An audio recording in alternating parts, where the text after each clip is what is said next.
I'm Andy from OCCA, the Oxford Centre for Christian Apologetics, and as Paul briefly mentioned, I've got Natasha Edwards with me today, one of my colleagues at OCCA, and often one of the most important aspects of the sessions like this is the fact that we get to discuss together and to do Q&A, so it's great to have Tash with me to help add some different perspectives. You'll appreciate her dulcet Australian tones. And basically my strategy is going to be, if there's any difficult questions that I don't have anything to say, I'm just going to throw them over to Tash and see if she can dig me out of a hole. But looking forward to that. I'm just going to share a few thoughts on this title of Reimagining Success.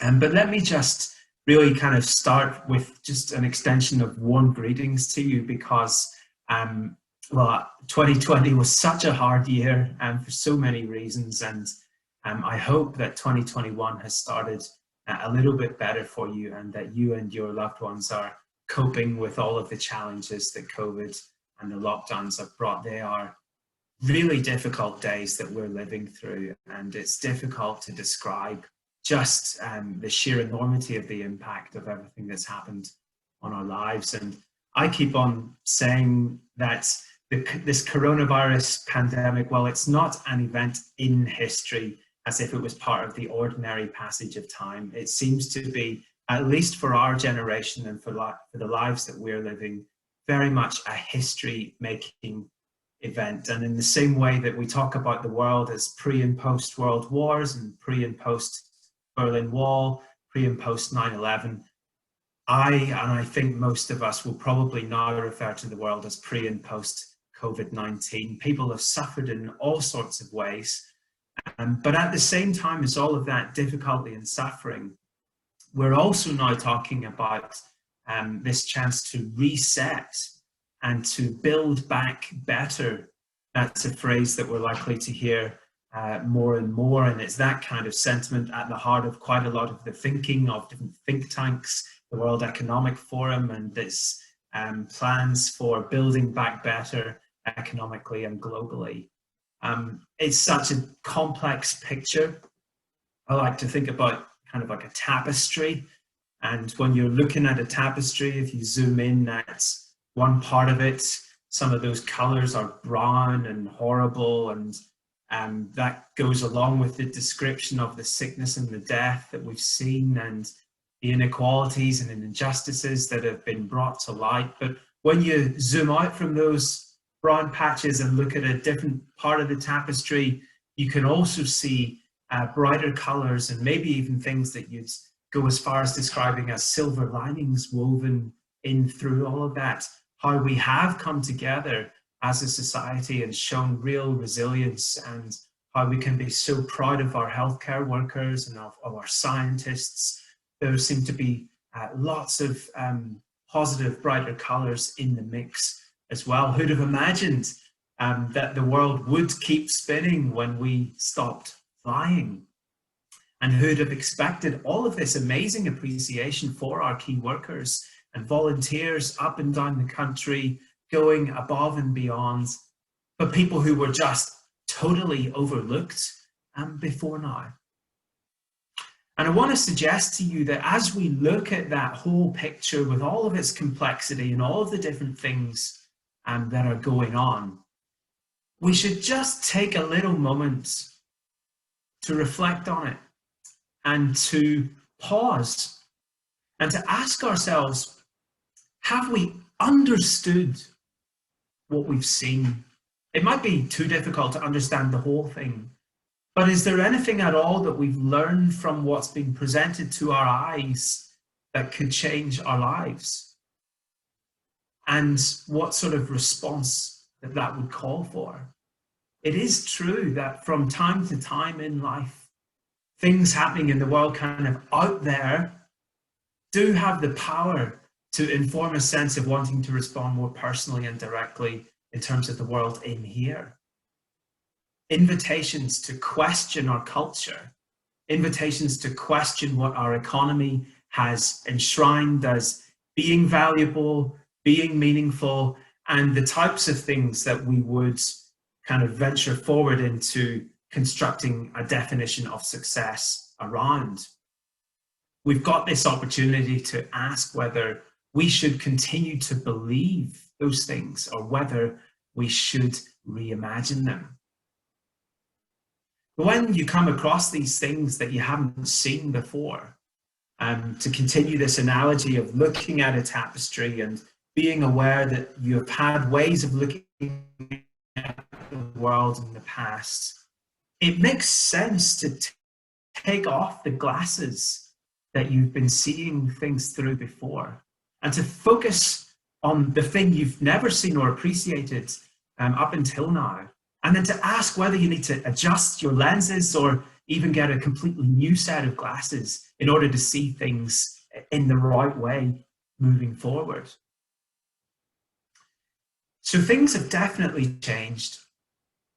And it feels like we've got good reason to think that reality might be different to the way we thought it was. And before the pandemic, my own background really, before I started working with OCCA, was as a city guy down in London, involved with the private equity investment space. Certainly people working in that type of business and in many areas of public service, which is where the majority of people on today's call will find themselves at this point in their careers. Well, we tended to look at the world through a very specific lens, a lens which would offer a particular interpretation of events and, as I've said, would help you go on down the road to arrive at a certain definition of success. And I want to refer to this lens or this pair of glasses, just, you can see the metaphor that I'm trying to create, whichever you prefer, lens or glasses. I want to call it the results-based view. The results-based view. And this idea that success is about hitting some description of a target that we set for ourselves.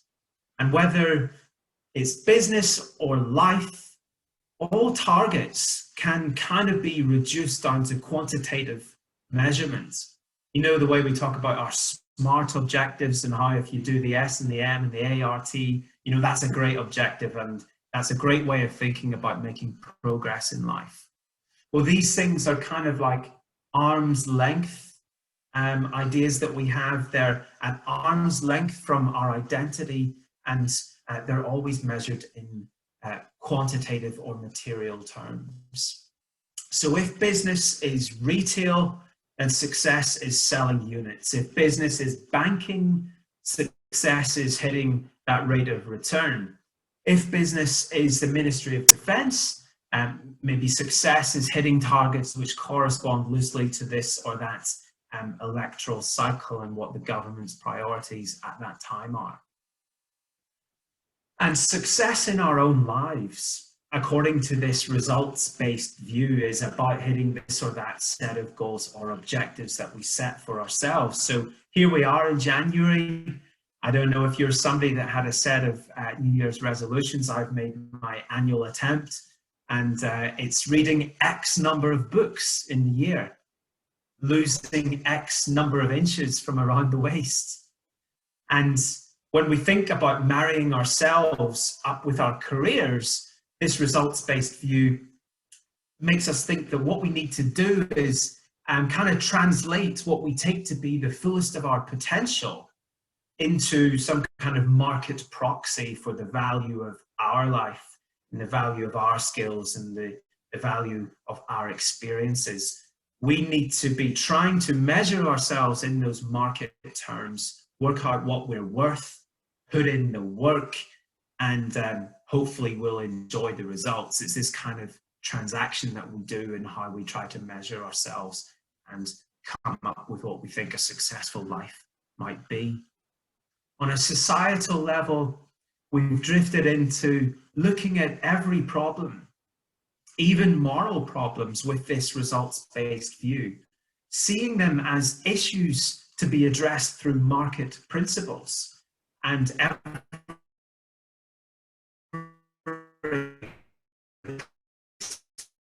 expanding definitions of economics. And one of the best thinkers in this conversation as well.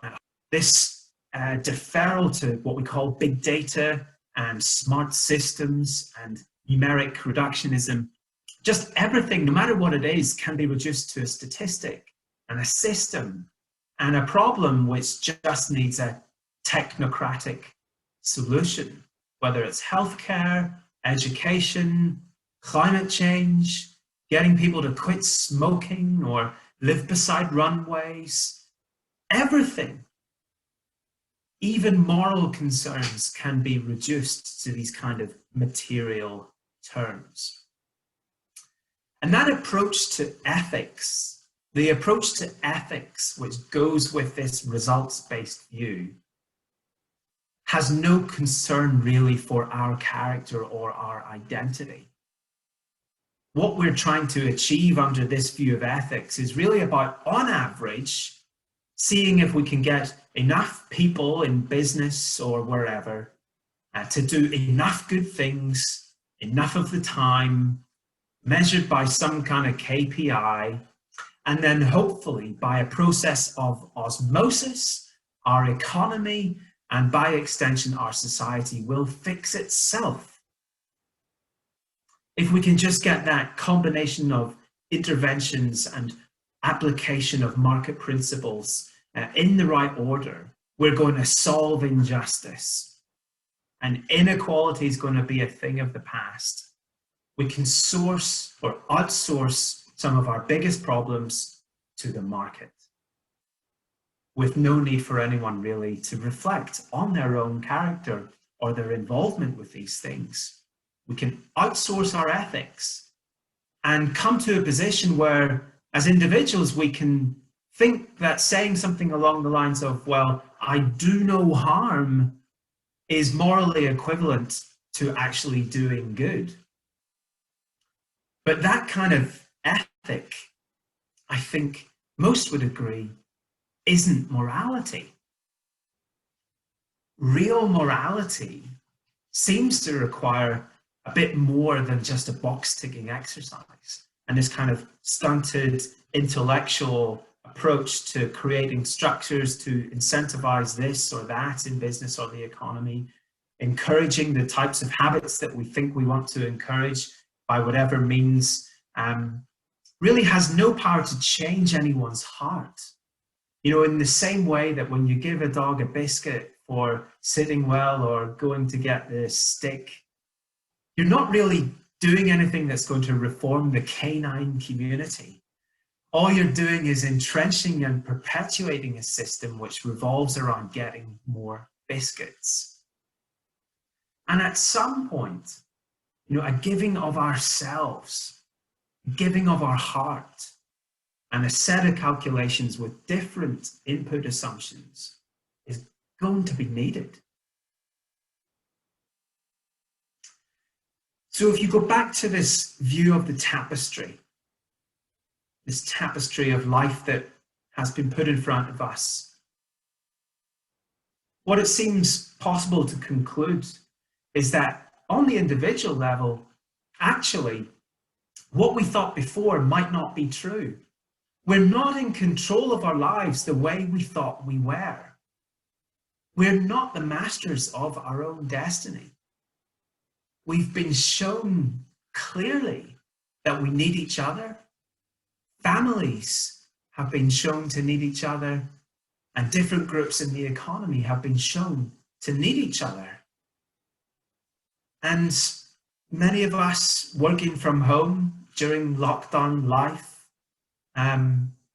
whilst we've invested in a pair of new slippers and some working casual clothes, and we've enjoyed sort of working from home and getting a bit more time with loved ones. And we have felt this kind of fresh appreciation for our spouses and our friends and the wider community. We've got to put the kids to bed each night, and we've had time to slow down, relieved of commuting stress and, you know, actually being able to eat lunch and not have to do that at our desk.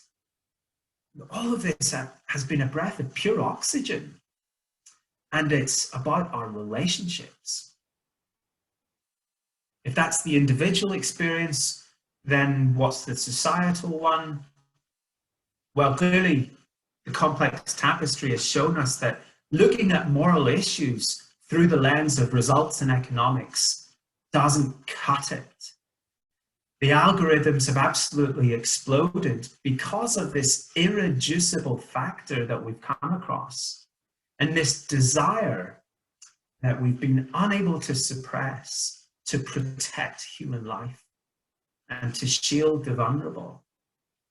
And governments across the world have taken decisions which defy explanation if we try to understand them through the results-based view. I was reading an article the other day about the NHS before the pandemic, using a metric known as the price of a life hour saved in terms of how it would manage its budget.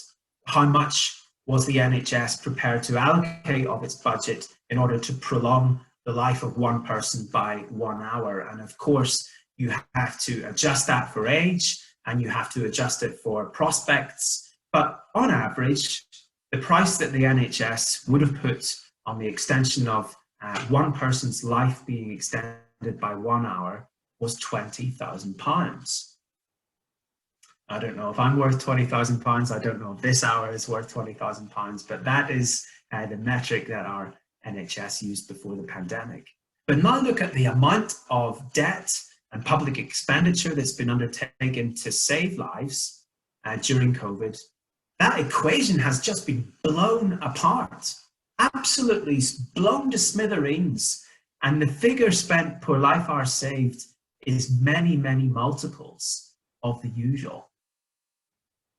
More people are alive than might have been.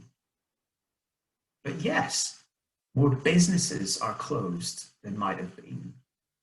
And the economic road that lies in front of us is far more challenging than it might have been. But that tension, which is right at the heart of it, and that is going to characterize so much of our public discourse in the next few years, and as we try to reflect on the decisions that have been taken quickly, is that question of what amount of life is worth what amount of economic pain. And I don't want to offer an answer to that. I don't know if you would want to offer an answer to that. The difficulty with answering shows that the results-based view of the world falls short of life's biggest questions. You just can't answer one in terms of the other. This irreducible quality that seems to exist above and beyond a success about results. It seems to be more about success in terms of people, relationships, identity, and character. So the coronavirus tapestry means that we have to change our glasses. The results-based view obscures how we see reality. Or maybe a better word is reduces. It reduces how we see reality, because the only things that can be seen through the results-based view are objects. And when we look at people, even they are turned from subjects into objects. And the author, John Green, nails it on the head. He says, people were created to be loved. Things were created to be used. The reason the world is in chaos is because things are being loved and people are being used. And really often the objectifying, reductionist effect of the results-based view, and it leads to the sacrifice of relationship. But in sacrificing relationship, maybe you can testify in your own life. Results taste bitter, maybe even mean nothing. You know, I got married in the summertime, originally scheduled actually for April last year, but that was right when the first lockdown began, so we had to postpone for 4 months down into August, but we managed to find a time, Rachel and I, to get married. And Like most grooms, in the run-up to the big day, I was pretty unsure of what I wanted to say in the groom's speech, how to keep the family happy, how to keep Rachel happy, how to just make sure I said all of the right things. And of course, like everything else is going on with the wedding, like somehow I've been drawn into a conversation about flowers and where should this person sit. I'm not sure that I massively have an opinion on that, Rachel. So everything's really busy and I'm a bit nervous. So imagine that I get really tempted to go on one of the adverts that I see come up on my social media feed, as they curiously do in these days of artificial intelligence, offering me the chance to purchase a great wedding speech for just $50. In other words, have the market solve my problem. And this speech would be complete with lots of lovely anecdotes about my wife, guaranteed to pull on the emotional strings as well, get a few tears from the mother of the bride. It's got that right balance between heartfelt emotion and humor. So I've got something for the guys that want to have a laugh at the back of the room as well. That would be an absolutely fantastic result for any groom to have a speech like that. But wouldn't you say that there would be something hollow about that kind of approach? Ticking the box, absolutely. But my soul was absent. It wasn't me in that speech. And if you were Rachel, what would you rather have? What the deepest fabric of this tapestry of our recent experiences suggests is that the deepest fabric of life is not material, it is moral. And success in this post-COVID world is not going to be about this old view of results. It's going to be what lies far beyond that, to be found in relationship. Now, of course, who of us would have gone on record before the pandemic and said anything different to that? Nobody would really sensibly disagree when they had the opportunity to reflect and commit themselves to some kind of view publicly. Nobody would have admitted really to thinking that life was only about results and material gain. And of course, we do always strive on the relationships front. We do strive for this healthy work rhythm, work-life balance, as we call it, and we do what we can in terms of relationships. But the problem is that we just can't seem to resolve it all. It seems to be forever in tension, as if there has to be one which prospers at the expense of another. We can't somehow find some way of making results and relationships be compatible in a definition of success. Now, this is where I find the teaching of Jesus to be very interesting. Jesus actually spoke an awful lot about this tension we feel between results and relationships. And one of the most famous stories that Jesus told was a story about two sons who asked their father to give them their inheritance while he was still alive. In other words, they wished him dead. The ultimate sacrifice of relationship for material gain. Father, I'd rather have my inheritance, I'd rather have the money in the bank account waiting for me than I would do have a relationship with you. Can you please just give me that money? I want to leave home, I want to go off and do something else. And so one of the boys, he did leave home, he went off and he spent his money on all sorts of things with no regard at all for what it was doing to his character and who he really was. That's what one son did. The other, well, he stayed at home and according to the KPIs of the day, looked like a far more ethical person. So you've got this kind of comparison between the two sons, but the point of the story is not to criticize the need for material things and resources to live on and to have some regard for achievements in that kind of area. There's a certain recognition that we need those things.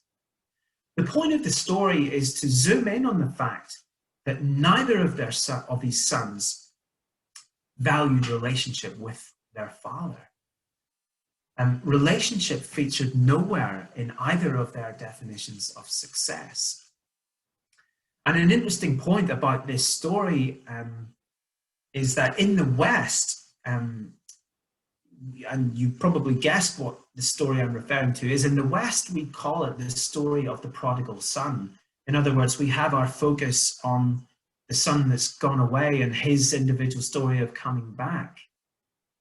But in the Middle East, and not forgetting that that's the audience that Jesus would have originally been telling this story for, the story is called the story of the running father, because the real focus of the story is on the actions of the father and the lengths that the father goes to in order to restore relationship with both of his sons. So yes, when the younger son realizes that he's messed up, he comes home. But what does the father do? If you can recall hearing this story at Sunday school, or it's well told, the story goes that the father ran along the street when he saw his son at the end of the road in order to greet him. And in Middle Eastern culture, that involves hoiking up your garment in order to be able to run, and there's an element of disgrace with a man bearing his legs in public. But this father is so thrilled that the relationship with his son is now back on the cards, that he's prepared to bear that disgrace in order to bring that relationship back together. The relationship is restored, and what the son finds, that it's at that point he gets the gold ring on his finger, and he gets a robe on his back, and there's a party thrown to celebrate. All of those things that he thought he needed to break off relationship for in order to get the result that he wanted. Well, the result was always actually contained in the relationship. That's where the blessing that he wanted to feel was. Now, what's worth noting about the targets and objectives that we have, and the targets and objectives that we set for ourselves in life, and what kind of perpetuates this results-based view, is that most of the targets and objectives, well, we tend not to see them as ends in themselves. We know that there's a kind of chain of events going on, and that we do X because it makes Y possible. And when Y is possible, Z becomes something which is on the table as well. And this has often been discussed by the Greek philosopher Aristotle.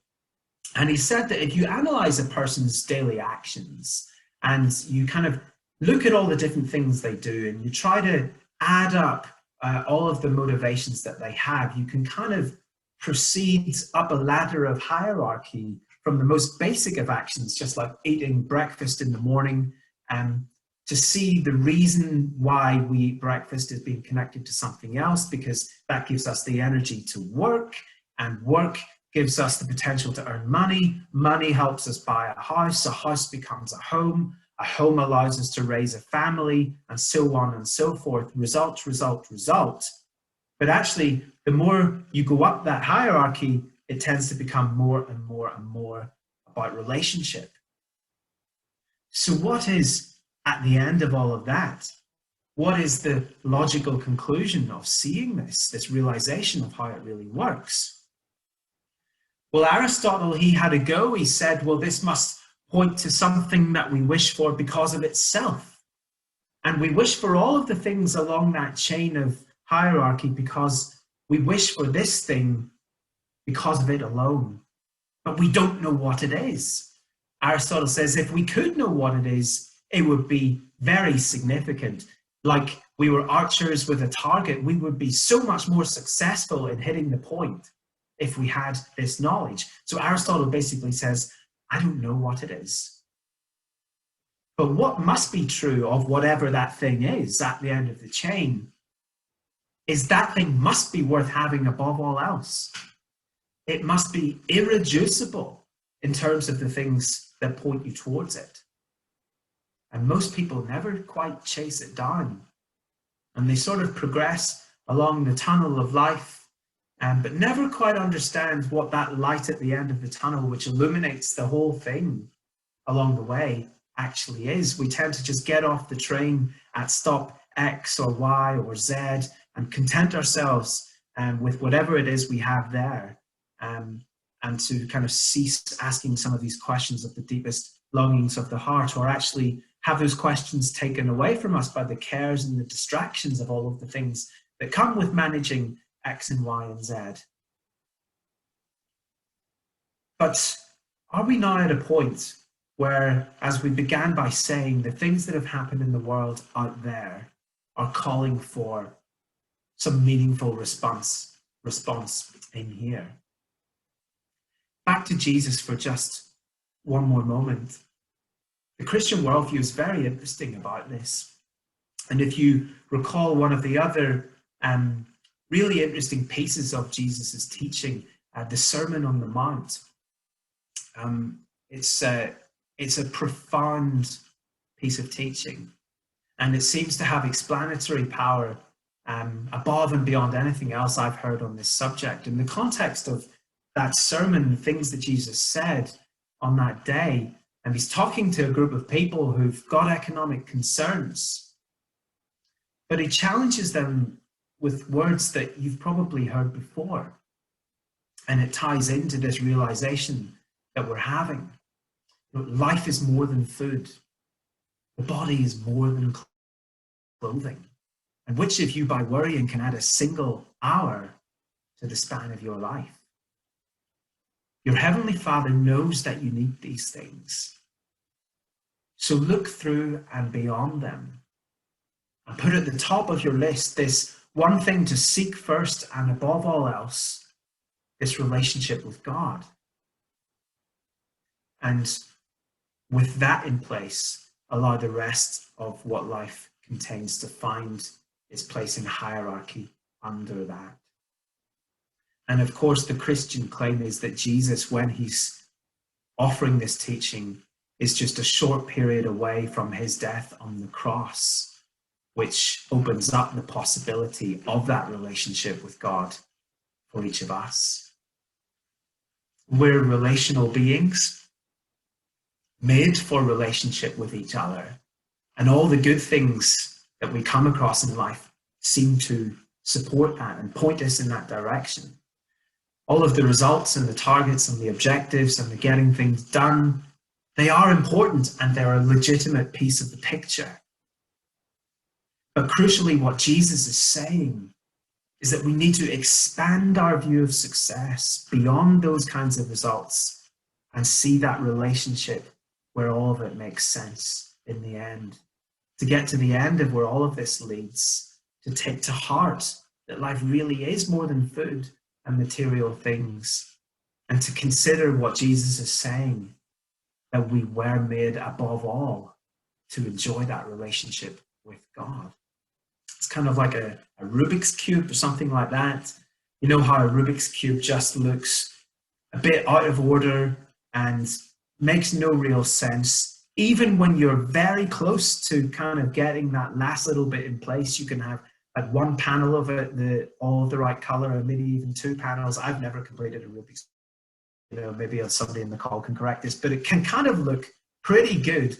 But until that final square is clicked into place, suddenly the whole picture makes sense. And all of the colors can be understood for what they are, and they all look right and true and in the right order. And so, like those sons in the story, we find that everything we were looking for is found in this relationship with our Heavenly Father. Now, it might well be that relationship with God is a really weird idea and something that you've never really thought about, never thought that it was a legitimate concept, or that it was possible, or that was just something weird people said, or it just hasn't seemed like a credible option in the past.